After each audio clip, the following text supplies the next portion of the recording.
ባንዳታት ትግራይ ኩናት ተጀሚሩልና እንዳሃለወስ ኩናት ጀሚሩ መንግስቲ ትግራይ ኢሎም ክሕልፉ ሰሚዐ ንኣብነት ካፍቶም ባንዳታት ማሕበራዊ ሚድያ ዝኒው ኮራኹር ግደፍዎም ዓበይቲ መራሕቲ ዓብይ ስልጣን ታዛ ዓበይቲ ስልጣን ናይ ትግራይ ተዋሂባቶ ዝነበረት ጌታቸው ረዳ ንትግራይ ክመርሕ ኢሉ ብምስለኔነት መፅኡ ዝነበረ አብርሃም በላይ ክልቲኦም ንርአ ጌታቸው ብውሕዳት ናይ ህወሓት ፖለቲከኛታት ተደፋፊኦም ናብ ዳግማይ ህልቂት ዝእትውዎ ዘለው ጀነራላት ትግራይ ንመንእሰይ ትግራይ ናብ ዳግማይ ህልቂት ዝእትውዎ ዘለው ጠጠው የብሉ ኢሉ ኣብ ኤክስ ገጹ ጽሒፉሎ ኣብ ትዊተር ናይ ቀደም ማለት እዩ ህወሓት ህዝቢ ትግራይ በቲኑ ምስ ፋኖ ምስ ሱዳን ምስ ኤርትራን ካልኦትን ናይ ወፃእ ሓይልታት ተኣማሚኑ ብደብረጽዮን ብመንጀሪኖን ብጌታቸው ሰፋን ተመሪሑ ብጉልበት ናብ 4 ኪሎ ክምለስ ስለዝደሊ ኣጉል ቅዠት ኢሉ እዩ ዘቕሚጡ ቅዠት ሕልሚ እዩ ኣጉል ሰኢሉ ኣጉል ሕልሚ ዝሓልም በፃብዕቲ ዝቁፀሩ ወንጀለኛታት ዓዲ እንዳሓመሱ መንእሰይ ናብ ሓው እንዳኣተው ይኸዱ ኣለዉ ነዚ ጉጅለ እዚ በቃ ንበሎ ኣብ ሸረሪና ውግእ ጀሚሩ ይብል ህወሓት ጀሚሩ እዩ ዝብል ኣብ ናይ ወፃእ ሓይልታት ተኣማሚኖም ናይ ዲፕሎማሲ በርታት ዓፅዮም ዓለም ይርዳኣና ኢሎም ናብ ምእዋይ ኣትዮም ኣለዉ ይብል ጌታቸው ረዳ ሕዚ ጌታቸው ረዳ ከምዚ ይብለካ ኣሎ ህዝቢ ትግራይ ተረዳእዮ በዲሉካ ኣሎ ተረዳእዮ ክብል ኣይደልን ምክንያቱ 3 ዓመት ሙሉእ ጌታቸው መን እዩ ዝብል ሳላ ደደቢት ህዝቢ ትግራይ ፈሊጥዎ እቶም ተጠውዮም ዩተርን ብዘይ ፍራቻ ዩተርን ዝገበሩ ሰባት እኳስ ተቃሊስና ባህልቲ እዮም ይትረፍ ደደቢት ሙዳእታ ዝመፁ ንሕና ካብ ጅምሩ ፈሊጥናዮ ተረዲእናዮ ተቃሊስና ኢና ጌታቸው መን እዩ ጻድቃን መን እዩ ዝብል ህዝቢ ትግራይ እዕጢቕና ኢና ኢለ ዛምን እዕጢቕና ኢና ዕጡቕ እዩ ህዝቢ ብቀደሙ መረዳእታ ግን የድልዮ ነይሩ ናይ መረዳእታ ዕጥቁ ደደቢት ክንድትኽእሎ ኸይዳ እእሚና እያ ኣረዲያ እያ ዝብል እምነት ኣለኒ ጌታቸው ረዳ ከምዚ ክብሎም ከሎ ኣብ ኤክስ ክፅሕፍ ከሎ ኣብ ሚድያታት መፅኡ ኢንተርቪው ክገብር ከሎ እንታይ ማለት እዩ እንታይ እዩ ዝርዳእና ኣይመስለኩም ናይ ሚድያ ክፍተት ናይ መንግስትና ተረዲእዎ እዩ ጌታቸው ናይ ሚድያ ክፍተት ከም ዘለዎ ንፈልጥ እዩ ማለት እዚኣ ትርዳእና ንዓይ ስለዚ ናይ ሚድያ ክፍተቶም ተመሊኦም ንዓለም ማዕረ ማዕረ ምስቶም ሓሰውቲ ሓቂ ሒዞም እንተቐሪቦም መራሕትና ዘሽንፍ ተሓቂ እዩ ትስዕር ተሓቂ እዩ እዚ ዘይምግባሮም እዩ ሕዚስ ናይ ኣፋኖ ተኣማሚና ኣብ ኤርትራ ተኣማሚና ኣብ ሱዳን ተኣማሚና ኢሉ ጌታቸው ኣብዚኦም ተኣማሚና መንእሰይ ትግራይ ሒዝና ብደብረጽዮን ብመንጀሪኖን ብጌታቸው ሰፋን ተመሪሕና 4 ኪሎ ክንኣቲና ኢሉ ደብረጽዮን ይብል ኣይበለን ጌታቸው ንሓሶትን ያው ናይ ሓንቲ ሳንቲም ክልተ ገጽታ እያ ኣይበለን ከምኡ ይበለን ሕጂ መቃለስቲ ኣለውና ኢሉ እዩ እዚኣ ሰሚዐ መቃለስቲ ኣለውና ከምቲ ማለ ይኮንና ነገር ግን መቃለስቲ ኣለውና ኢልና እምነትና ኣብ መቃለስትና ይገበርናን እምነትና ኣብ ዓርሰ ምርኮሳ እዩ ክብል ሰሚዐ እዩ ደብረጽዮን ቃል ብቃል ታጌታቸው ክሊፕ ገይሩ ትሪም ገይሩ ዝለጠፋ ቪድዮ እውን ንሳ እያ ትብል መቃለስቲ ኣለውና ነገር ግን ዓርሰ ምርኮሳ ኣሚንና ኢና ንኸድ እያ ትብል ሓንቲ ፅዕነት መኪና ጥይት እትዮም ንኢትዮጵያ ሙሉእ ብሙሉእ ከደምስስ ዝኽእል እሞ ሕልፍን ተርፍን እኳ ዝተርፈና እኳ ደኣ ኣለና ፅዋር ኢሎም ዝኣምኑ መኸተ ዘይፈልጡ ዕውር ድንብር ተሓሳስባ ዘለዎም እዮም እዚኦም ካብኡ ን4 ኪሎ ክንምለስ ኢና እዮም ኢሎም እዩ ዝብል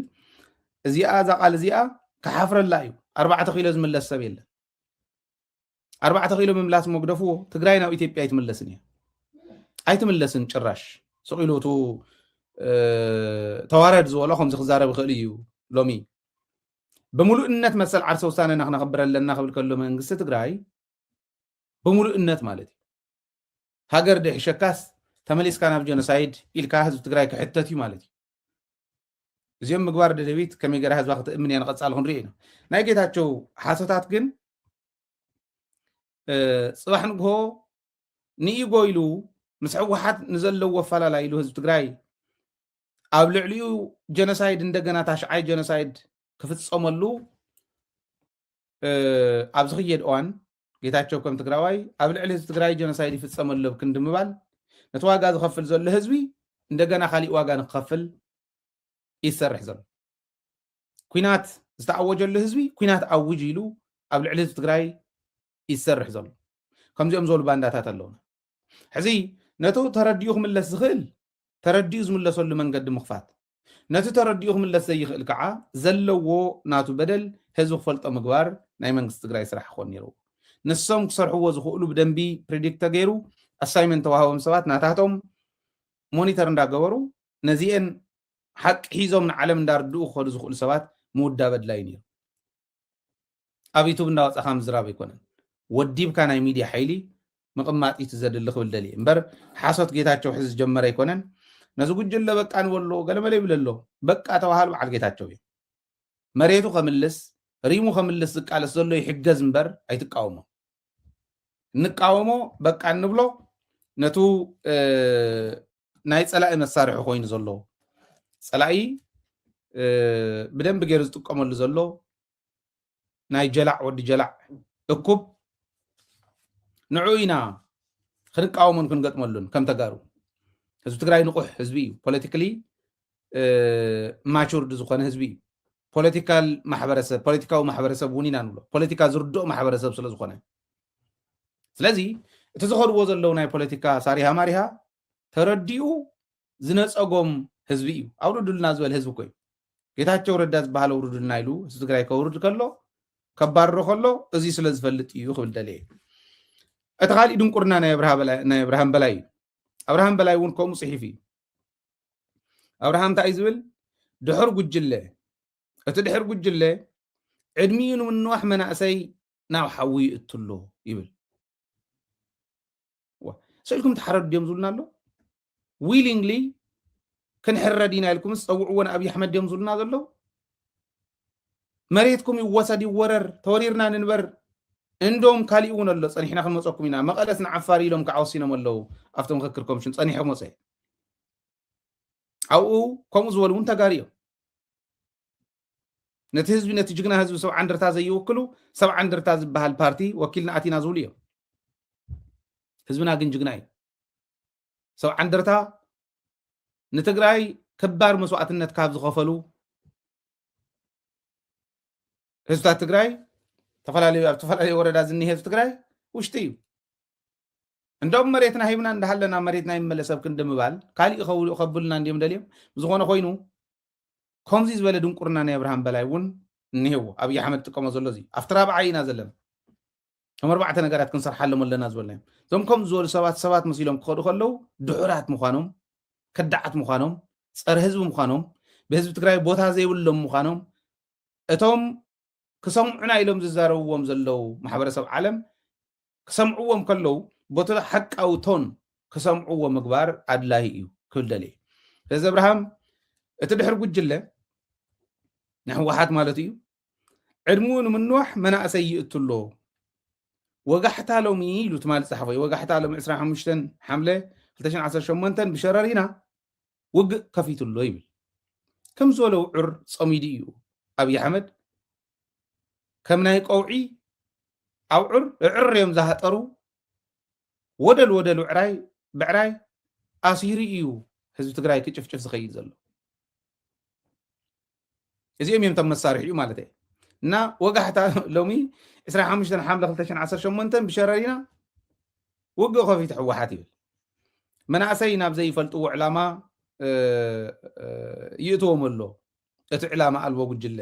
ከም ቆፅሊ ረጊፉ እዩ ይብል መን ከም ዝረገፈ ነጊረኩም እያ እንተይ ብዙሕ ሃተውተው እዩ መስዋዕትነት ይኽፈልሎም ጦርነት ማለት ኣይኮነ መን ከም ዝረገፈ ግን ፈልጥዋ እዮም ትስእሊ ከዓ ክነውፅእ ኢና ንሕና ስኢልና እንዳሓፈርና ይንኸድ ንሕዚ ክነውፅእ ኢና ክሓፍሩላ እዮም ከም ቆፅሊ ረጊፉ እዩ ይብል ዓድኻ ብፍቓድካ ከተባ ድማ ኢኻ መንእሰይ እንድሕር ንሕወሓት ተኸቲልካ ዝድግፉ ዘለው ዕውር ድንብር ናይ ሕወሓት ኣመራርሓ ዘይተረድኡ እዮም ይብል ህዝቢ የቕዝፍ ኣሎ እቶም ሰተይቲ ደም ሰትዮም ዘይፀግቡ ስለ ዝኾኑ ኩናት ይኣክል ኢልና ኣብዚ ዓሲልና ኩናት ይኣክል ንበሎም ኢትዮጵያ እትያስ ትብላዕኻ እዩ ኩናት ዝኣወጀ የለን ኩናት ዝኸፈተ የለን መፅያ ዝኸፈተትልና ዓዲ ከምዚ ገይሮም ይድግፍዋ ሞ ተጋሩ ኢና ይብሉ ዓድና ኣይተባድሙ መናእሰይ ኣይተብርሱ نبلهم صمدو فتصم عبدانيو وإزبل صمدو فتصم عبدانيو نوعلم دقاف زي بلهم حنت عرب زترفتهم نوعلم دقاف زي بلهم حنت عرب زترفتهم كدقوفنا أيوم يلكا أمينكا نسلام نسيكا مخاد وناي ورقة يلي يقومت أمو دقاف زي بلهم حنت عرب زترفتهم زولهم نيرتراي بايزوين نيرتراخن أتينا إلهم عنتو يزولكم أسفاتشو كل حيز وزل لحيلي نيرتراخ أتو إيو تداليني أختار في بعلو سراويت راح يكون ኣብ ኣክተር ፊ ባዕሉ ዝምለስ ኣይኮነ ኣዲስ ኣበባ ኮይኑ ክመርሕ እንተ ዘይኮይኑ ናልባሽ መፁና እንተ ኮይኑ ክሃድም ኣብኣ ኮይዱ ከምታት ማለት ዝወረዳ እንተመሪሑ ብርግፀኝነት ንሱ እውን ኣይኸዳን ኣይወፃን በይኮፅእ ስለዚ ሓንቲ ዓርቢ ዝተረፈቶ እያ ሻዕብያ ደጋፊ ዘይብሉ ምርኩስ ዘድልዮ ንባዕሉ ደጋፊ ዘድልዮስ ክድግፉና እዮም ኢልካ ኣሚንካ ኣብኡ ኣብዚኦም ኣሚንካ ምኻድ እዩ ዝብል ዘሎ ኣብ ሻዕብያ ኣሚኑ ዝቃለስ ትግራዋይ የለን ከምኡ ይተባሃለን ከምኡ ዝበለ ውድብ ከምኡ ዝበለ መንግስቲ የብልናን ሓደ ካብዚ ንርድኦ ግን እንታይ ይመስለኩም ኣብይ ኣሕመድ ካብ መጀመሪኡ ጀሚሩ እስካዕ ሕዚ ዝጥቀመሉ ዘሎ ትግራዋይ ንፍለጦ ሪፎርም ናይ መከላከያ ክስራሕ ከሎ ወየን ሱድ ኣፍታ ኢንተርቪው ፍታ ድሮ ኮይናት ዘለዓለላ ብቅድሚ ትማሊ ፍታ ኢንተርቪው ሰዓረ ነይርኢ ምሳይሉ እምበር ሰዓረ ምንዋራ ይንፈልጥን ካብ እቅድ ጀሚሩ እስካዕ ኣፈፃፅማ ነይርኢ ምሳይሉ ምንዋራ ይፈልጥን ዝነበሩ ፀሓፊ ኮይኑ ነቲ ናይ ሪፎርም ናይ መከላከያ ሪፎርም ዝበሃል ፀሓፊ ኮይኑ ዝመርሖ ዝነበረ ግን ሞላ ሃይለማርያም ጀነራል ሞላ ሃይለማርያም ምድሪ ሓይሊ ኣዛዚ ኮይኑ ድሓር ዝእዘዝ ዝነበረ ማለት እዩ ሕጂ ወይ ከም ዘሎ ይፍለጥን ኣይፈልጦን ምንታይ ፖዚሽን ከም ዘሎ ሞላ ሃይለማርያም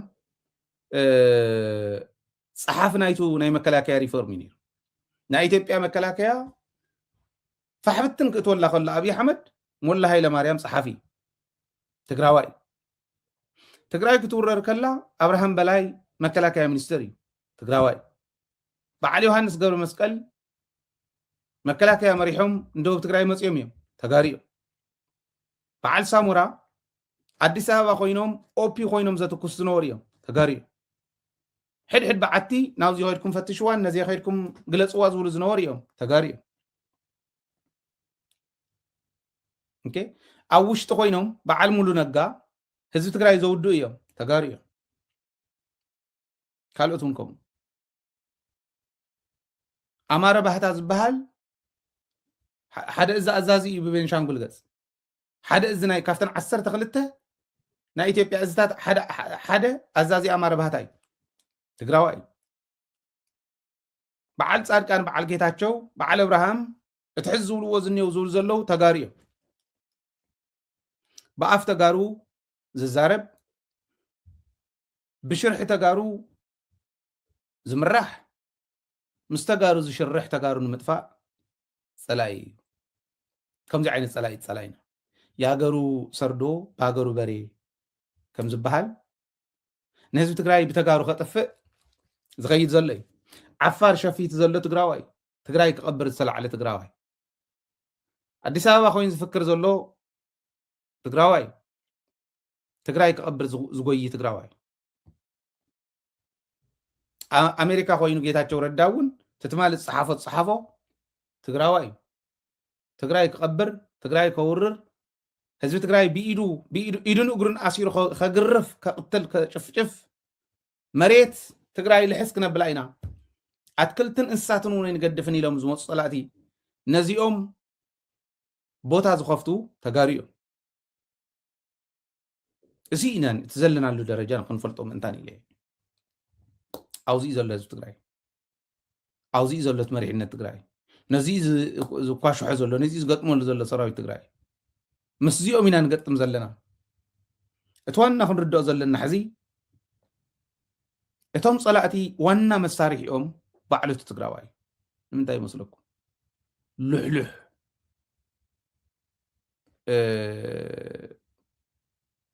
ብሄራውነት እንዳፈጠርና ኢና መፅና ሕዚ ጥራሕ ኣይኮነን ሕሉፍ እውን ታሪክ እንተሪኢኹም ወለድና ነንባዕሎም ተባኢሶም ሸዋ ዝሕብኡ ኣብ ሸዋ ኮይኖም ነቲ ሓደ ነቲ ዝተረፈ ዝፍክሩ እዮም ነይሮም ኩሎ ይኮነን ነይሮም እዮም ግን ከምኡ ዝገብሩ ባንዳታት እንዳሓዙ መፅኦም እዮም ጀኖሳይድ ዝፍፅሙልና ነይሮም بعلنا نبعلنا هنا زي أنت زي تفتحها نتخون باندا زي فترة العد أنت زي جيرنا يا تقراي ناي تقال استات راحية إلنا أنت زي وسيدنا يا واقع عند غفلنا خلق السليم هاي لكم زخ قالس كله تحد برت حيزكم مخ قالس كله قبل على هاي لو العد تزق قالس زل أنت تلعيلك خند زلو أفلا لا يهلها زي قدس قبل على تتقال ساي كتل على تخيلك أتدون قرنها خندو زأكلي كندم باز خندم قرن حيسك أخذ غزل خازبل كتأمن اللغة تفلت إزلك ما نم يهون إذا يتخن ردو زلنا نحن أتسجمزي أبي أحمد زفلت أو استرد أو شلاخنا يتقرأي كعزي كفتتنا زي سلستا هنقبر نباندا قواتير كايكونا دمك أزودو كو يحيزوني معراب تقرأي دمك أزودو زبها الباندا حيزهم كو يمزمور حزلو تقرأ وايز مور حزلو بلك الله حزي بك أول كتاي يو سلازي نحنا يكوننا نبللو دمك أزمورحو مسوم دد أتقالي سنيريز بلك هذا الله دمك أزودو مريت يا باي ساتو كومز ولا لمد انت زي هلو زوصدو انت زي رأي العلن ليه بالنت سلازلي سئل كازيتون دمك مريت من انتهن تقراواي كوني يكون زلو تم كومو غيرم زوصدو مرعيا كوينوم انت زي هون يحتتن كحتت كله تقفددو هل كاتسدو شعيغا تحزني ركوا حزون مريت وسيدو نشوف بقى ما خطينا زلنا تورو ومزلهم عدوا العلنا تقالسنا له نزينير ني عدوا قداي كنعلو خلنا نزي بخمزي عينت زصنا حخايو قدل كركب كله شو يخبلك مخيات مسكر نسخايخا خمز وسده اتفلطو نسخايخا خمز وسده كتقص تخل نسخايخا صباح نقول لا انت خوينو ازي يوم كنستخاخلهم كنكللنا نعتو دينا زلنا حقي جميرنا له حجي كم عقمنا يخون نيات معراب تقراي كنحز انتيلنا جميرو مين بحالن اوريدي جميرو وي لما انت طوي بلص واحد طوي بلص زي قدس جمير كاتطو زبحال ነገር የለ مريتنا نمبلاس صبق opportunity إلي إذا أمنا بعد جميرو زبل بدنبي عالمنا خدسوم عندها جورنا خنكر كل لنا من قصون كم راح لونت كامبين نسو نجرجين اتوب على الجمرة مريتنا حيز الله مريتنا نخنا ملس نتوقعنا يو وقعنا ملسينا نهبز لنا أنا قومي لي زعم هستوكراكم إلي زعم من مترتري ولن كانوا بحالو زحدرنا كصحافة لنا زحدر ريء الزاروكم زلو سلازي نزيهم كم يقرنا إنا كنو حزم التحزان أنت يمسل توش تغينو نايوعلو من النت مسألة تزبلع كراس حلو أو كسادو زنبر حما كم يقرنا إنا خنو حزز لنا خومز ولا خيف الترس تاينا خنقبر زلنا زبل I think تزعبي assignment ناخون خلال الله ويلي إذا من قصنا خم assignment كم عبي عيو يلي انت حيزوه مو انت صريحنا له عاوزين تتعوتنا قبل علينا عوض زغل بقعات زلو وصلائي يلن امنني يلن فريسوم يوم كيدوم يوم بتاريخ إثيوبيا بيوكم تخونكم نقرني عبيان مصحف بتاريخ إثيوبيا كنت زلاتلو حز زلاتلو عملا خرنعا حوت أقول الله نورلو تاريخ أيفلت زيادة تعدي زيادة قد ملكا زلا نزيئة نمسعر تنزول كون سكا حزول كون 4 كنسرح كنكلا لنا إلى إذا عم